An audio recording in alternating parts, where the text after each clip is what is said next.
ఒక్క నిమిషం please please ఒక్క నిమిషం ప్లీజ్. హరీష్ రావు గారు క్లారిఫికేషనే. ప్రసంగాలు ఇస్తే మాత్రం కట్ చేసేస్తా. స్పీకర్ సార్, మైక్ ఇచ్చినందుకు ముందుగా మీకు ధన్యవాదాలు. దయచేసి కట్ చేయకండి, నేను అంశంలోకి పోను. ముఖ్యమంత్రి గారు మాట్లాడిన దానికి క్లారిఫికేషన్ ఇచ్చే ప్రయత్నమే తప్ప నేను దయచేసి ఇతర అంశాల్లోకి పోను. కానీ మీరు దండం పెడితే జర మైక్ కట్ చేయకుండా. అధ్యక్ష, ఇప్పుడు గౌరవనీయులు ముఖ్యమంత్రి గారు సిద్దిపేట, గజ్వేల్, ఓల్డ్ సిటీ మీద ప్రజల మీద తన అక్కసును వెలగుచ్చే ప్రయత్నం చేసినారు. సిద్దిపేటలో కాంగ్రెస్ పార్టీ గెలవలేదనో, గజ్వేల్లో కాంగ్రెస్ గెలవలేదనో, ఒక్క నిమిషం, ఓల్డ్ సిటీలో గెలవలేదని ఆయన ఏమన్నారంటే బిల్లులు అక్కడ ప్రజలు కట్టలేదు అని అన్నారు. ఇది వాస్తవం కాదు.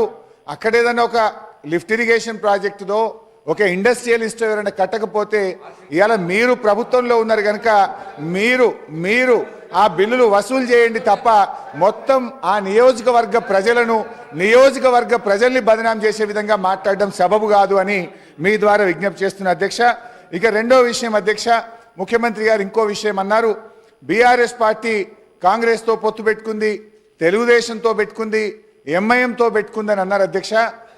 అవును, మేము పెట్టుకున్నాం. నిజంగా టీఆర్ఎస్ పార్టీ ఆ రోజు 2004లో కాంగ్రెస్ పార్టీతో పొత్తు పెట్టుకొని మీరు తెలంగాణ ఇస్తామని కామన్ మినిమం ప్రోగ్రాంలో పెట్టి రాష్ట్రపతి నోట చెప్పి మీరు మోసం చేసిండు కనుకనే మిమ్మల్ని వదిలిపెట్టి ఆ రోజు తెలుగుదేశం పార్టీతో పొత్తు పెట్టుకున్నాం అధ్యక్ష. అయితే ఇవాళ మేము తెలుగుదేశంతో పెట్టుకున్నా, కాంగ్రెస్తో పెట్టుకున్నా, ఎవరితో పెట్టుకున్నా మొత్తం ఈ రాష్ట్ర దేశ రాజకీయ వ్యవస్థను ఒప్పించి మెప్పించి తెలంగాణ సాధనలో భాగంగా చేసినాం. ఇవాళ మేము సక్సెస్ అయినాం. మా ప్రయత్నం వల్లనే ఇవాళ తెలంగాణ వచ్చింది. లేకపోతే ఆ రోజు తెలుగుదేశం తెలంగాణకు జై తెలంగాణ అంటేనే పెట్టుకుంటామన్నాం. మాకు సీట్లు, ఓట్ల కంటే కూడా రాజకీయ వ్యవస్థను ఒప్పించాలి, మెప్పించాలి, ఈ రాష్ట్రాన్ని సాధించాలని ఒక వ్యూహాత్మక భాగంలో మేము చేసినాం. ఇవాళ విజయం సాధించినాం. ఇవాళ రాష్ట్రాన్ని మేము సాధించినాం అనేటువంటి విషయాన్ని ముఖ్యమంత్రి గారు గుర్తుపెట్టుకోవాలి.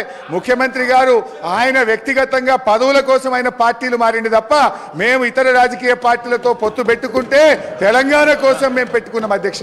జూబ్లీ హిల్స్ ఎమ్మెల్యే గారిని కూడా last 1 minute, Jubilee hills MLA గారిని కూడా ఇవాళ అవమానపరిచినారు. జూబ్లీ హిల్స్ ప్రజలు, విజ్ఞులైనటువంటి ప్రజలు మా ఎమ్మెల్యే గోపీనాథ్ గారిని గెలిపిస్తే ఏదో ఎంఐఎం పోటీలో పెట్టడం వల్ల ఆయన గెలిచిండని జూబ్లీ హిల్స్ ప్రజల్ని అవమానపరిచే విధంగా జూబ్లీ హిల్స్ ఎమ్మెల్యే గారి పేరు కూడా తీసుకోలేదు. వారికి ఎందుకు వస్తారు? వివేకానంద గారు సార్, వారు తెలంగాణ వారి ఎలా గౌరవ సభ్యులు మాట్లాడుతూ సిద్దిపేట